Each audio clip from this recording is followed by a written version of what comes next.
On ouvre tout de suite ce Sens Public avec la campagne des législatives et Marine Le Pen en déplacement à Marseille, Gaspard Flamand. Dans ce marché du sud de la France, à Marignane du côté de Marseille, Marine Le Pen est venue soutenir les 16 candidats du RN aux élections législatives dans le département. C'est dur de vivre avec ça, avec l'inflation, les prix qui augmentent, etc. Ça, c'est extrêmement difficile. Depuis sa défaite face à Emmanuel Macron il y a un mois, l'ex-candidate à la présidentielle mène une campagne discrète en vue des législatives et préfère laisser les commandes aux autres cadres du parti. Je souhaitais mettre mon énergie dans la présidence du groupe des députés à l'Assemblée nationale, parce que je pense qu'il va y avoir des combats qui sont fondamentaux, qu'on ne peut pas tout faire à la fois. Donc bien sûr, je continue à faire de la politique, je continue à me battre, mais je vais essayer de le faire peut-être à d'autres postes. Se battre pour ne pas reproduire le scénario de 2017, qui reste amer pour la candidate et son parti. Marine Le Pen avait obtenu près de 34% des voix à la présidentielle, qui s'était ensuite concrétisée par seulement 8 députés à l'Assemblée et 13% des suffrages. Cette année, le Rassemblement national vise plus haut et espère former un groupe au Palais Bourbon. 15 députés sont nécessaires. Le parti, crédité de 21% au premier tour des législatives, pourrait remporter entre 20 et 45 des sièges de l'hémicycle. Le patron par intérim du parti espère bien plus pour pouvoir combattre la politique du gouvernement. Donc je dis aux Français, c'est de votre responsabilité que de nous donner de la force pour vous défendre à l'Assemblée nationale. Ne laissez pas les pleins pouvoirs à Emmanuel Macron. Voyez l'efficacité que nous avons en étant 6 députés sur 577. Alors pourquoi vous voulez pas avoir Matignon ? Première force d'opposition et 42% au second tour de l'élection présidentielle. Donc donnez-nous 150 députés, c'est-à-dire 15 fois plus, et vous allez voir qu'on peut agir pour défendre et protéger les Français. Le Rassemblement national n'a pas souhaité s'allier avec Reconquête, le mouvement d'Éric Zemmour. Un refus désapprouvé par près de la moitié des électeurs de Marine Le Pen.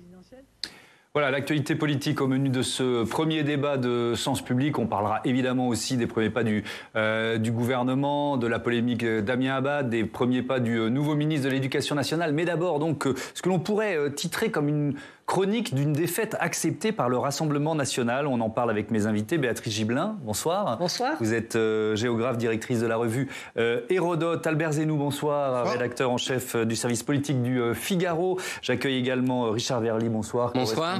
En France pour le média suisse Blick. Vous publiez La France contre elle-même. C'est aux éditions Grasset. Vous aviez suivi la ligne de démarcation pour prendre le pouls de nos concitoyens. Et Laetitia Krupa, éditorialiste politique. Bonsoir Laetitia. Bienvenue à vous aussi.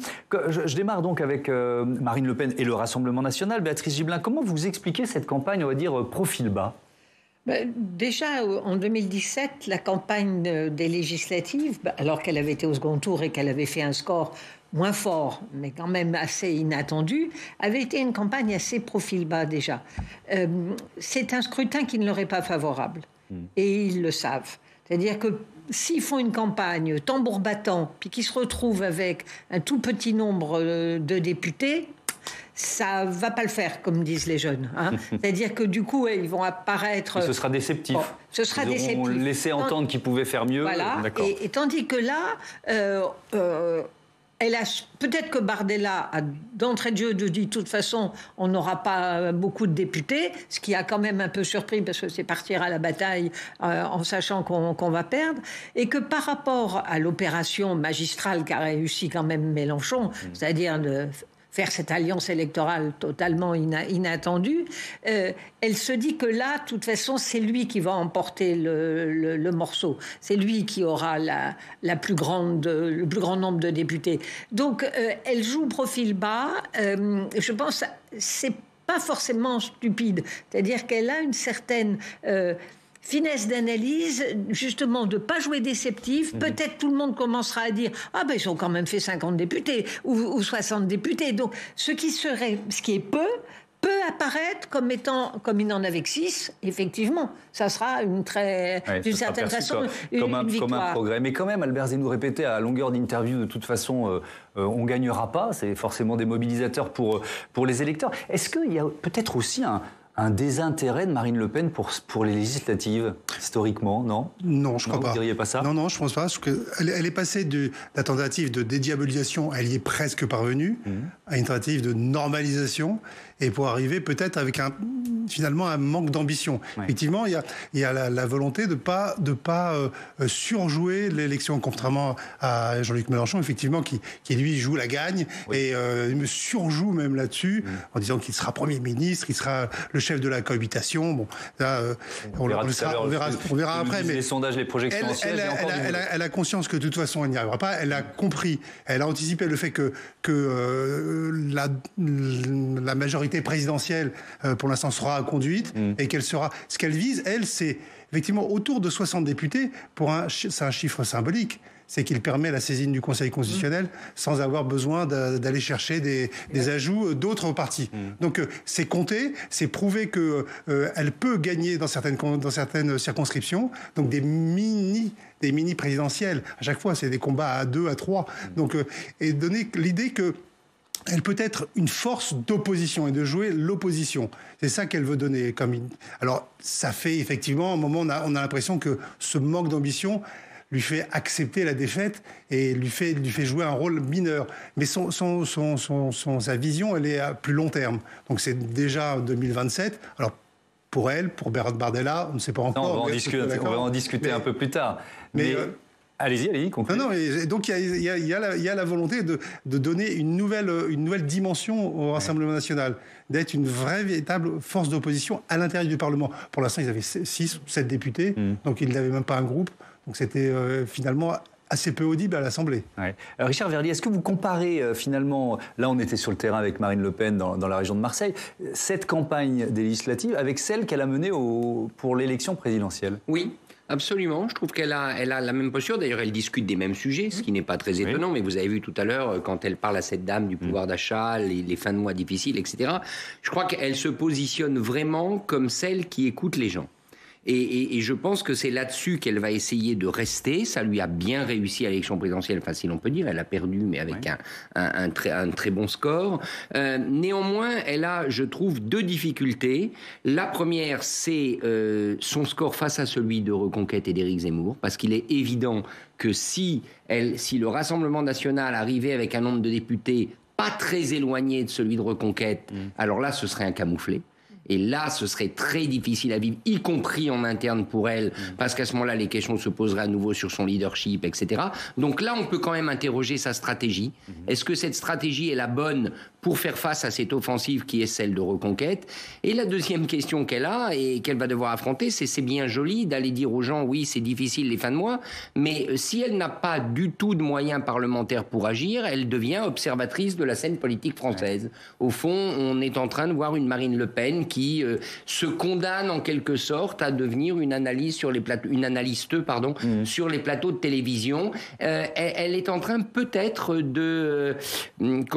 d'entamer une mue politique parce que elle ne pourra pas peser. Alors, sauf si elle avait effectivement 60 députés, mais ça paraît déjà beaucoup, sauf si elle en avait encore plus. Et je pense qu'elle n'a peut-être pas clarifié elle-même dans sa tête le rôle qu'elle veut occuper dans les années à venir. Et cette campagne le prouve. Laetitia, vous avez analysé les mots employés par Marine Le Pen dans cette communication post-présidentielle et les intentions, on va dire, de certaines de ces prises de parole. Conclusion ? Il y en a à chaque fois des intentions, Thomas, et sous couvert de cette communication mezza voce que vous décrivez tous, sans grande tribune médiatique, quand Marine Le Pen prend la parole ou répond aux journalistes sur le terrain, c'est pour attaquer violemment ses adversaires à coups de punchline ciselés façon uppercut. Exemple, le 8 mai, après un repos bien mérité selon elle post-campagne présidentielle, elle revient à Hénin-Beaumont, lance sa campagne pour les législatives et cible Jean-Luc Mélenchon qui clame sur tous les toits qu'il sera Premier ministre. La fable de Jean-Luc Mélenchon opposant Emmanuel Macron a peut-être arrêté maintenant. Ça a duré 15 jours, ça a fait rire tout le monde. La réalité, c'est que Jean-Luc Mélenchon a fait élire Emmanuel Macron. Voilà, donc ça le discrédite absolument pour pouvoir se mettre dans la posture de l'opposant à Emmanuel Macron. Donc il joue les fous du roi, il surjoue l'insolence à l'égard du président. Voilà l'expression Mélenchon fou du roi. Elle a le mérite d'être claire, avec ses exubérances, nous fait-elle comprendre. Jean-Luc Mélenchon aurait aidé à l'élection, à la réélection d'Emmanuel Macron. Et on entend même Elle ne le dit pas, bien sûr, évidemment, mais on entend même le mot bouffon pour qualifier Jean-Luc Mélenchon. Autre exemple, ce lundi soir, elle vise qui cette fois-ci? Alors cette fois, c'était à l'occasion d'une conférence de presse dans sa tournée du Sud. Elle vise cette fois le nouveau ministre de l'Éducation nationale, Pape Ndiaye. Pape Ndiaye est un universitaire, encore une fois de talent, un homme réfléchi, qui a beaucoup travaillé sur les sujets qu'il porte. Et par conséquent, je le vois mal changer d'avis brutalement. Je le vois mal brutalement considérer que, contrairement à ce qu'il a pu écrire, il n'y a pas de racisme structurel en France. Voilà, la réalité, c'est qu'il est un indigéniste, entouré d'indigénistes, et que c'est la République Assa Traoré. Oui, c'est une vive inquiétude, et je vous mets, c'est même un cauchemar.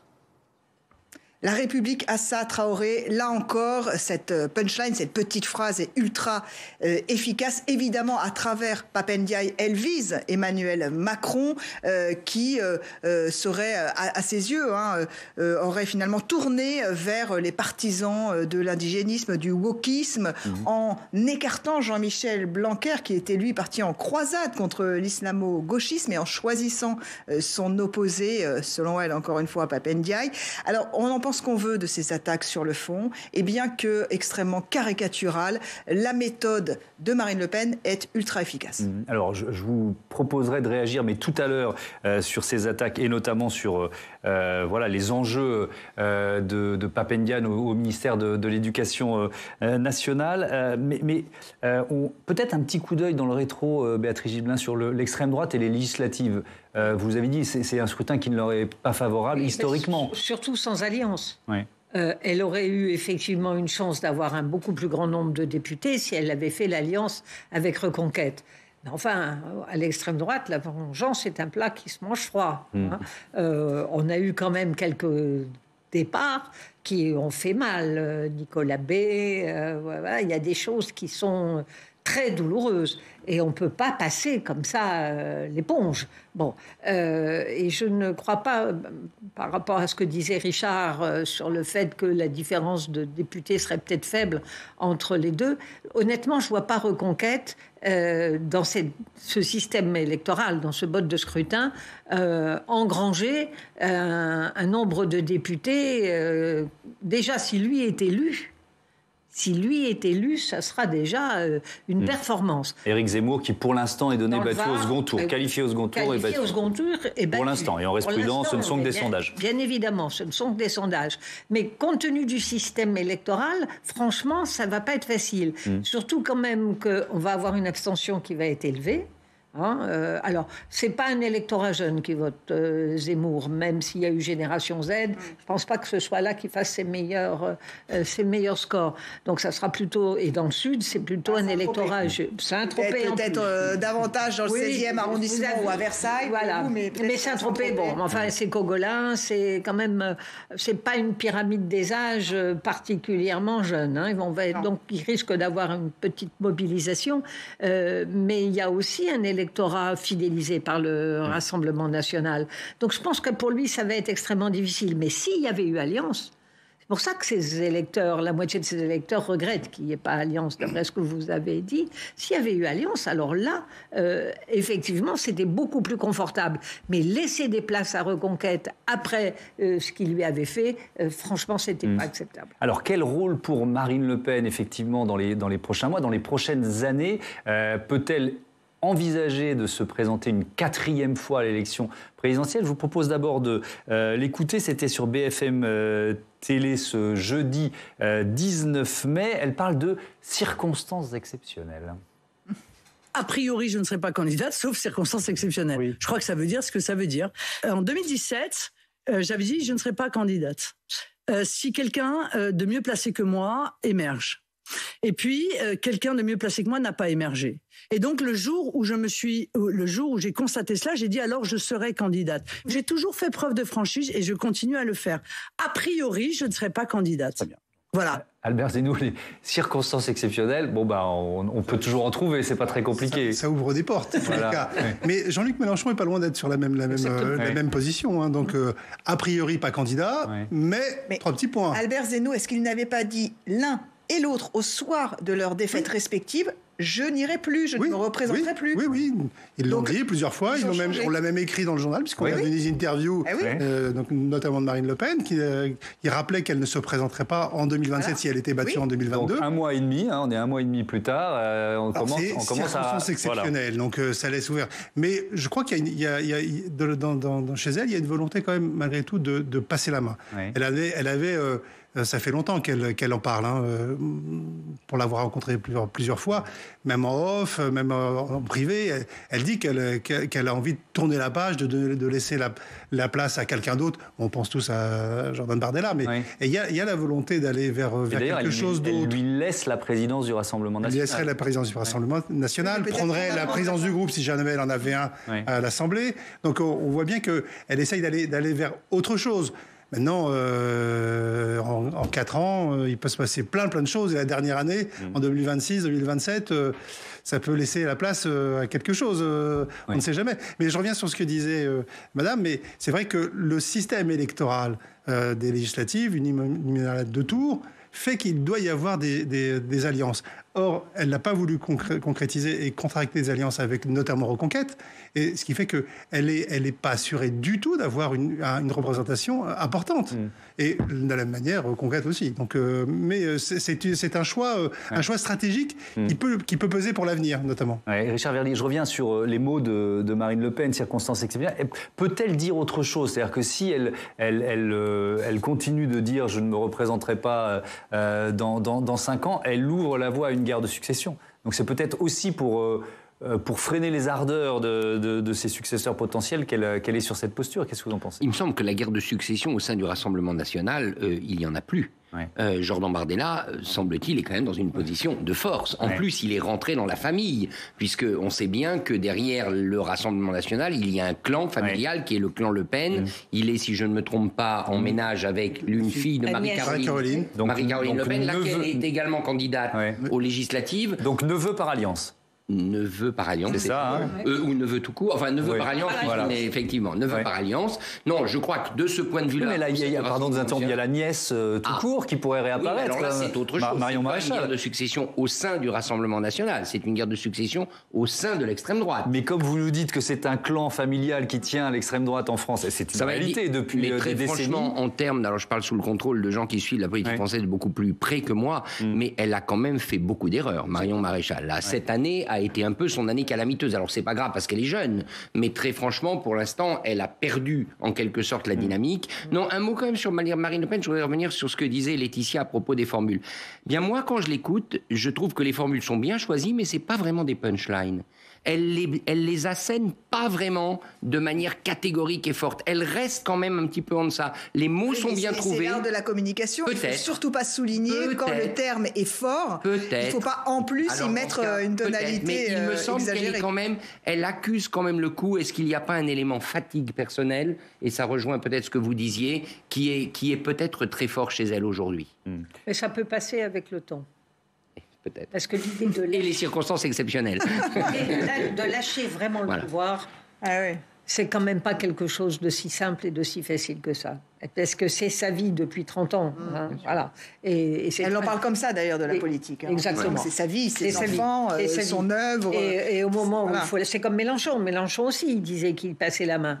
Il est un peu plus vieux. Pardon? Il est un peu plus vieux. Bah oui, il a 70 ans. Mais lâcher le pouvoir, surtout quand on voit comment il l'exerce, ça sera difficile, très très difficile. Alors, le RN, on l'a dit, a quasiment déjà accepté et même modélisé sa défaite stratégiquement aux élections législatives, on l'a évoqué. Mais que disent les enquêtes d'opinion? Alors ça tout de suite avec Jonathan Dupriez. Bonsoir Jonathan. Alors, les dernières projections des sondeurs avec pas mal de grandes tendances qui commencent à se dessiner. Oui, absolument. On est à 3 semaines des législatives, vous en parlez. Les rapports de force, on a l'impression qu'ils sont en train de se cristalliser peu à peu. Et c'est en tout cas ce que révèle l'enquête Ipsos Soprasteria pour Le Monde qui a été sorti hier, qui révèle notamment que 75% des voix, elles seraient aspirées derrière l'un de ces 3 blocs que vous allez voir à l'écran. En tête, on retrouverait Ensemble, la majorité présidentielle, qui rassemble entre autres LREM, Modem ou Horizon. 28% des voix, ça au premier tour. Viendrait ensuite la NUP-NUPES, l'Union des partis de gauche avec 27%, au coude à coude dans la marge d'erreur de ce sondage. Et enfin, en troisième, une sorte de bloc d'extrême droite où RN et Reconquête seraient additionnés, et eux, ils atteindraient environ 27% des suffrages. On dirait presque aussi une copie carbone des résultats du premier tour, finalement, de l'élection présidentielle. Et cette tripartition, en tout cas, de l'électorat, elle laisse peu de place aux autres forces politiques. Et par exemple, LR et UDI sont très, très à la peine. Ouais. Alors, en projection, en nombre de sièges, ça donnerait quoi ? Alors, on va prendre un autre institut de sondage, Harris Interactive. Vous allez voir cette modélisation. Elle donne un hémicycle qui ressemblerait à ceci. Ensemble, donner entre 300 et 330 sièges. Puis la NUP qui pourrait atteindre entre 108 et 172 sièges. Et enfin, RN, 48 à 75 sièges. À noter que chez cet institut de sondage, Harris Interactive, la NUP est donnée légèrement en tête du scrutin au soir du premier tour en nombre de voix, mais qu'au second tour, le nombre de sièges, elle n'arrive que deuxième. Une déperdition qui est liée à plusieurs facteurs. Écoutez Jean-Daniel Lévy. En termes de dispersion géographique, la NUP ne fait pas les mêmes scores sur la totalité du territoire. Il suffit de regarder par exemple le score de Jean-Luc Mélenchon au premier tour de l'élection présidentielle. Il surperforme dans un certain nombre de circonscriptions et dans d'autres circonscriptions, il sous-performe dans toute une partie par exemple de l'Ouest. Et donc ça invalide même la possibilité de pouvoir avoir des candidats présents au deuxième tour. Et puis le deuxième aspect, il y a des phénomènes qui sont des phénomènes en fait de mobilisation en faveur du candidat issu de la majorité présidentielle, c'est-à-dire on est contre la NUP, donc on peut être amené à voter au deuxième tour pour le candidat de La République En Marche. On est contre un candidat d'extrême droite ou d'un candidat proche des Républicains, donc dans ce cas-là, on peut voter pour un candidat La République En Marche. Voilà, et en tout cas, ces précautions, il faut prendre beaucoup de précautions, on n'est qu'à 3 semaines donc, du scrutin, il y a un certain nombre de faits politiques de nature à influencer le scrutin qui n'ont pas été pris en compte dans ces enquêtes d'opinion. Je pense notamment au nouveau gouvernement ou alors, pourquoi pas, l'affaire Abad. Il y a une autre grande inconnue, Thomas, et c'est toujours la même chose, c'est l'abstention. Plus d'un électeur sur 2 n'était pas allé voter en 2017, et là, pour 2022, Ipsos donne un chiffre à peu près comparable. Seuls 47% des personnes interrogées sont sûres d'aller voter. Merci Jonathan. Et on l'a déjà expliqué ici, il y a le seuil de qualification au second tour, 12,5% des suffrages qui évidemment gonflent au même rythme que l'abstention. Albert Zenou, un petit focus dans ce débat sur Jean-Luc Mélenchon quand même. Il est en train, partiellement en tout cas, de réussir son pari. Est-ce qu'on peut dire qu'il va peser à l'Assemblée nationale comme jamais dans sa longue histoire politique ? Le problème, c'est qu'il lui-même ne sera pas présent à l'Assemblée nationale. Alors, on est d'accord. On a d'ailleurs de la peine à comprendre. On est d'accord. Mais son groupe le sera. Alors, mais il sera là. Oui, il sera là. Mais alors, il faut rappeler que chaque membre de la NUPES, la NUP, aura un groupe individuel. Alors, c'est ce que j'allais vous demander. C'est la capacité à se dissocier au soir du second tour des élections. Oui, alors ils promettent un intergroupe. Ouais. Moi, je me demande combien de temps va tenir cet intergroupe et combien de temps va tenir la cohésion de cet ensemble. Parce que entre les socialistes qui ont dit oui à Mélenchon pour des raisons bassement ou purement électoralistes et les LFI, par exemple, la France Insoumise, est-ce que ça tiendra longtemps ? Moi, je pense que ça ne tiendra pas longtemps, mais on ne sait jamais. Donc ça va être compliqué, là aussi, pour avoir une vue générale, globale. Et Jean-Luc Mélenchon, n'étant pas lui-même présent à l'Assemblée nationale, il ne sera pas donc président du groupe ou de l'intergroupe. Et alors, ça pèsera parce que quand on représente malgré tout un ensemble de 120, 130, 140 députés, où effectivement on a un poids que la France Insoumise n'avait pas encore dans l'Assemblée sortante. Ça, c'est évident. Mais Jean-Luc Mélenchon a d'autres ambitions. Donc celle d'être Premier ministre. Donc, alors il reste 3 semaines, on a été prudent, on le sera jusque évidemment à la veille du scrutin. Pour l'instant, voilà, ce qui se dessine, c'est plutôt une majorité assez peu de chance. Absolue pour Emmanuel Macron. Il ne sera jamais Premier ministre, quoi qu'il arrive. Bien sûr, puisque on le voit bien. Quel est son destin personnel ? Si la NUP ou la NUPES obtient la majorité à l'Assemblée, est-ce que Emmanuel Macron peut avoir un autre choix ? C'est un peu de la politique fiction qu'on fait, mais que de choisir choisir, Jean-Luc Mélenchon? Il ne peut pas avoir d'autre choix, puisqu'il peut appeler quelqu'un d'autre, mais la personne qui l'appellerait ne répondrait pas favorablement. Alors, il sera obligé, si jamais Jean-Luc Mélenchon a réussi son pari, il serait le Premier ministre. Ouais.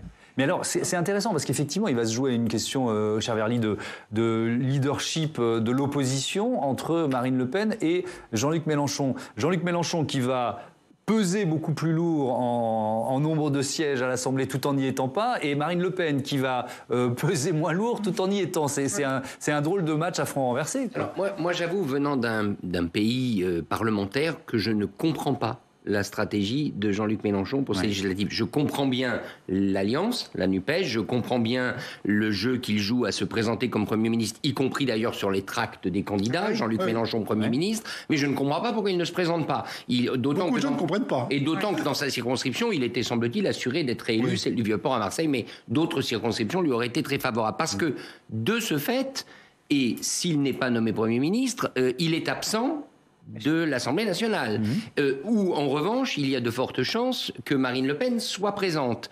Et étant absent, par ailleurs, il permet ce que monsieur disait, c'est-à-dire que les différents groupes, si Jean-Luc Mélenchon était là, peut-être que les écologistes, les socialistes, les communistes se tiendraient un peu à carreau, mais s'il n'est pas là, ça arrive. Donc je ne comprends pas. Alors, est-ce qu'il y a une botte secrète? Peut-être Laetitia va nous lire une botte secrète mélenchoniste que nous n'avons pas vue, mais je m'interroge. L'idée, c'est de prendre de la hauteur, d'être au-dessus des partis. On est d'accord, Albert. De montrer qu'il peut investir autre chose que le champ parlementaire. D'accord, mais le discours qui a accompagné le fait qu'il ne se présente pas, alors c'était du off, on est d'accord, mais c'est sorti partout, donc est-ce que c'est instrumentalisé? J'en sais rien, mais c'était les voyages en train, ça va bien, quoi. Je suis obligée de me taper les voyages en train. Paris-Marseille, ça va. Enfin, je veux dire, c'est catastrophique ce type de discours.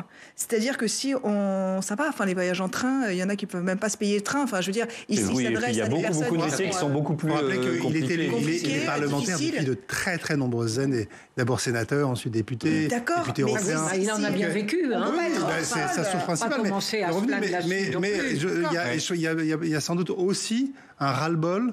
Vouloir passer à autre chose. Oui, et puis il y a quand même le symbole de se confronter aux électeurs, au suffrage universel. Éric Zemmour a hésité, finalement il y va. Peut-être sera-t-il battu, mais il y va. Il y a 15 ministres, Elisabeth Borne y compris, qui se présentent eux aussi, avec d'ailleurs, l'Élysée l'a rappelé, ils quitteront le gouvernement s'ils perdent. C'est normal, Béatrice Gibelin. Oui, bien sûr. Cette règle non écrite. Oui, mais ça me semble normal, puisqu'on vient chercher le suffrage des citoyens, des électeurs, et ils vous le refusent. À partir de ce moment-là, vous pouvez difficilement rester Premier ministre ou voire ministre. Ça me semble véritablement... je pense que c'est une règle, c'était Sarkozy qui l'avait initiée. Jospin déjà. Bon, alors, elle me semble très très juste. Mais je pense que sur Mélenchon... Alors, c'est un terme un peu qu'on utilise beaucoup, mais il y a un phénomène d'hubris. Il se raconte à lui-même il se fait un grand cinéma. Vous avez vu les affiches qui sortent? Il est en immense avec son nom, Premier ministre, et il y a une petite vignette avec les candidats. Je veux dire, on n'a quand même jamais vu ça. On associe toujours Marine Le Pen et le candidat. C'est classique. Mais là, on passe vraiment sur autre chose. Et je ne sais pas si vous avez vu son tract sur les 10 premiers jours.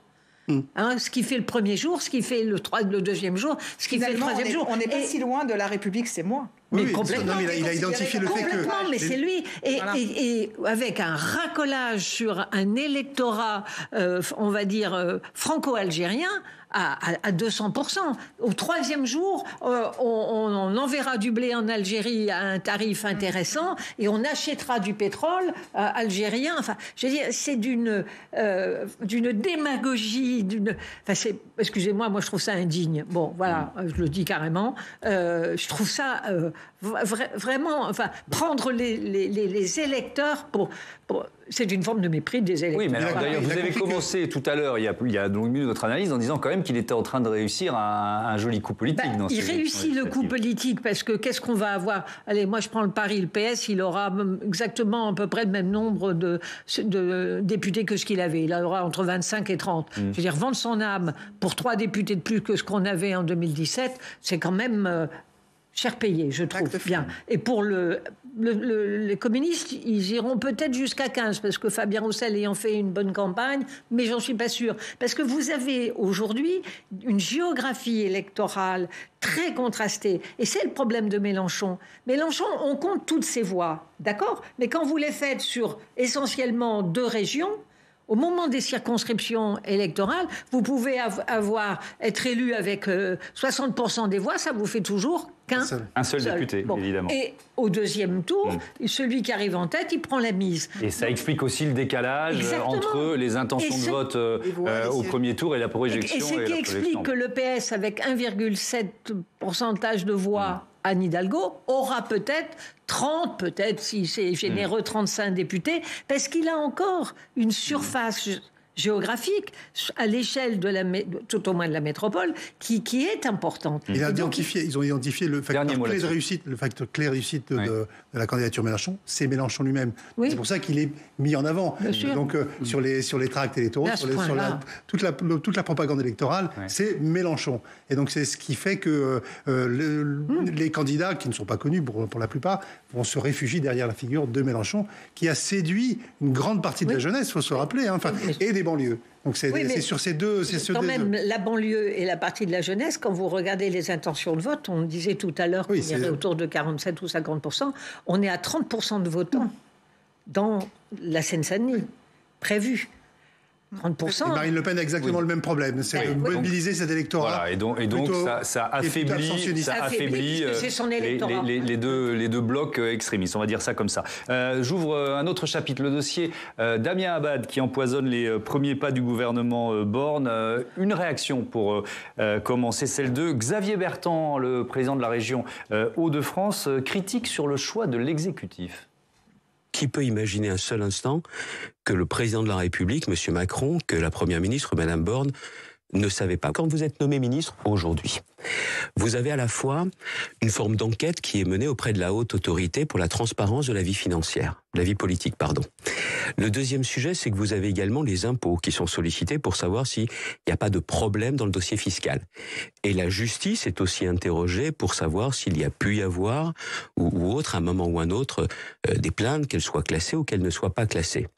Et puis moi, je connais Damien Abad, il en a forcément parlé de ce sujet, parce que la question qui est posée, c'est est-ce qu'il y a quoi que ce soit qui peut à un moment donné venir perturber la vie gouvernementale ? Il est évident que M. Macron, Mme Borne ont fait ce choix en pleine connaissance de cause. Mais Albert Zeynou, on peut rétorquer ou renvoyer l'argument à Xavier Bertrand, parce que Damien Abad soutenait qui aux primaires LR, au congrès LR, c'est Xavier Bertrand. Donc, il aurait donc été surpris s'il avait été élu président de la République par les révélations. Mais oui, on peut être surpris. Mais dans ce sens-là, on peut aussi être très surpris, puisque, paraît-il, tout le monde savait ça à LR en 2017. Christian Jacob l'avait même interrogé sur cette affaire, dit-on. Et ils en ont fait le président du groupe. Mais oui, donc la première affaire qui avait été classée sans suite aussi. Oui. C'est aussi ça. Donc, mais pour l'instant, il n'y a aucune affaire judiciaire. 2 fois classée sans suite, et l'autre plainte ne veut pas porter plainte à la justice. Ce que pour ma part, je ne comprends pas. Pour l'instant. Mais d'accord. Voilà. Mais néanmoins, je trouve ça étonnant. Mais bon. Et je rappelle, on a diffusé cet extrait de la réaction de Damien Abad hier soir dans cette émission, et conférence de presse depuis son département de l'Ain. Il clame son innocence, il refuse de démissionner. Richard Verly, jusqu'à quand ? C'est un peu la question que tout le monde se pose. Comment vous regardez ça, vous qui avez un peu le recul du correspondant des médias, d'un média suisse à Paris ? Sur Damien Abad, mon regard est un peu particulier parce qu'il est assez connu de la Suisse, en tout cas de la Suisse romande, puisqu'il il est candidat d'une circonscription quasi frontalière. Il a participé d'ailleurs à pas mal d'instances, vous savez, transfrontalières, avec les régions suisses voisines de la France, etc. Il est connu comme un bon élu, quelqu'un avec lequel il est agréable de travailler. Moi, j'ai passé hier pas mal de coups de fil dans son département, justement, et personne n'est revenu avec des accusations. Je l'avais suivi dans le passé en campagne électorale, et ce type d'information ne m'était pas remonté. Cela dit, la difficulté, c'est celle de son portefeuille. Outre ce qu'il a commis et je dirais la question qui est posée sur son comportement, mais il a un portefeuille qui l'amène à être en prise directe avec des intervenants dans ces domaines, le domaine des solidarités, le domaine des violences sociales. Donc Vous dites que c'était par exemple pas le cas d'un Gérald Darmanin? Absolument. Je pense que Gérald Darmanin, il était ministre du budget, il a eu des accusations de viol ou de harcèlement, qui elle aussi, la plaignante est apparue comme pas trop fiable, ça a été classé sans suite, etc. Mais quand il s'occupait du budget, il s'occupait des comptes publics. Là, Damien Abad va être en permanence au contact de gens... Et après, on lui a mis comme secrétaire d'État Marlène Schiappa. À qui? Gérald Darmanin. Oui, absolument. Quand il est passé à l'intérieur. Quand il est passé à l'intérieur. Mais ce que je veux dire, là, ça me paraît extrêmement compliqué pour lui parce que tout ce milieu, disons, de social, solidarité français, est un milieu qui est particulièrement attentif à ces questions. Comment peut-il répondre? Je pense quand même que même psychologiquement, son action gouvernementale aujourd'hui est un peu entravée. Et Béatrice Gibelin, quand même, je n'arrive pas à avoir totalement la réponse, même si j'ai bien compris qu'elle était là, qu'il y avait une prise politique, qu'il y avait cet objectif. Mais j'ai quand même du mal à m'expliquer le risque pris par Emmanuel Macron et Elisabeth Borne. Je suis tout à fait d'accord avec vous. Je ne pense pas que ce soit Elisabeth Borne qui ait pris le risque, parce que Damien Abad, ce n'est pas elle qui l'a choisi. C'est carrément Emmanuel Macron qui avait, et c'est Solaire qui fait le boulot pour amener Abad. Que ce soit clair. Et puis ça sort maintenant parce que le LR, il veut lui faire la peau. Voilà, pendant 5 ans, il est président de groupe. Il tape sur le gouvernement pendant 5 ans et puis il retourne sa veste. Voilà. Donc c'est sorti à ce moment-là. Après, cet argument on a vu de la ça sort différence entre maintenant, moi, il me Borne. gêne quand même. Peut-être qu'il vous gêne. Ça sort maintenant, mais... c'est ça qui me gêne, c'est qu'il existe quand même quelque chose. Mais je ne dis pas qu'il n'existe pas quelque chose. Il faut arrêter de gloser sur le moment où ça sort. Alors, il dit, lui, 2017, c'était déjà sorti. Oui, d'accord. Et là, il y a une nouvelle, à 2017, à ce moment-là, on fait pas de bruit. Oui, peut-être. Ah. Mais vous m'empêcherez pas de penser que les petits camarades sont très contents de s'occuper de cette affaire. C'est peut-être une autre histoire, mais dans ce jeu, puisqu'on était sur ce jeu politique de prise politique, la question portait sur le jeu politique. Pourquoi je répondais dans ce sens. Bien, mais je trouve que c'est une prise de risque inconsidérée. Franchement, pour un nouveau gouvernement, avec une femme qu'on met au poste de première ministre et avoir ça à gérer 2 jours après la nomination. C'est un grand classique d'Emmanuel Macron. Il n'a pas hésité à renommer Dupond-Moretti, alors même qu'il est mis en examen. C'est pas du tout, pour moi, je sais bien. Non, mais le risque judiciaire n'empêche pas non plus Emmanuel Macron de confirmer un ministre. Darmanin, il a été confirmé. Il y a une différence entre Emmanuel Macron et Elisabeth Borne. Elisabeth Borne, dès dimanche, elle a émis l'idée qu'elle voulait se dégager un petit peu et n'a pas soutenu tant que ça Damien Abad. C'est quand je vous dis que c'est pas elle qui l'avait choisi. Oui, bien sûr. Voilà. Donc on voit bien qu'il y a peut-être un. Comment vous l'analysez? C'est peut-être un temps d'observation là de ce qui est en train de se passer. C'est-à-dire nous, le temps judiciaire, il va être. Mais non, mais il n'y a pas de plainte déposée. Donc là, c'est le tribunal populaire.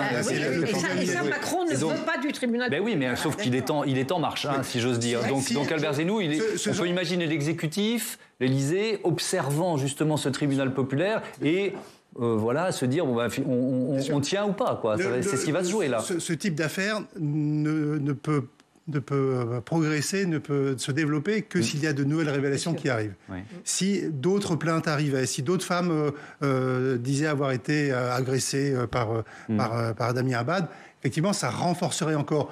Mais sinon, l'affaire va s'étioler un petit peu et je pense que l'exécutif compte un peu là-dessus aussi. C'est qu'à un moment, la machine médiatique, elle juge rapidement, mais elle l'oublie aussi rapidement. Donc, ils espèrent sans doute... Parce qu'il y a quand même le précédent, non pas Darmanin, mais Nicolas Hulot.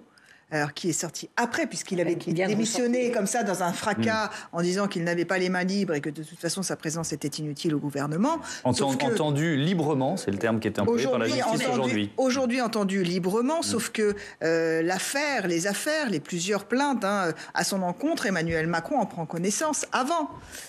Donc vous voyez bien, il accueille cela avec, on l'avait entendu cette expression, silence de marbre, non, c'était comment une sérénité de marbre, quelque chose qui était un peu choquant pour un chef de l'État qui, encore une fois, fait de la violence, en tout cas de l'égalité homme-femme et de la lutte contre les violences faites aux femmes, un des axes de son quinquennat, et encore aujourd'hui. Donc, il me semble qu'en termes d'image, c'est intenable en termes d'image. On fait comme, je tiens à rappeler, on fait comme une fille de la présomption d'innocence. Oui. Pour l'instant, rien. Elisabeth Borne n'a pas prononcé ce mot-là. C'est pour ça, vous vous souvenez, dans les listes qu'on a vues circuler, je ne sais pas si elles étaient crédibles ou pas au moment de la formation du gouvernement. À un moment donné, moi, j'avais vu qu'il était prévu à l'agriculture. Damien Abad, son nom avait été cité. Je pense, franchement, et je ne me prononce pas sur la réalité des plaintes et tout ça, je pense que il y a un problème avec ce ministère. C'est quand même le ministère des solidarités. C'est le ministère où on s'adresse aux gens qui souffrent. Alors, par ailleurs, avec le handicap, c'est le ministère des souffrances. Voilà. Et gérer le ministère des souffrances quand vous êtes accusé, peut-être injustement, peut-être à tort, d'avoir fait souffrir quelqu'un, il y a quand même une contradiction dans les termes.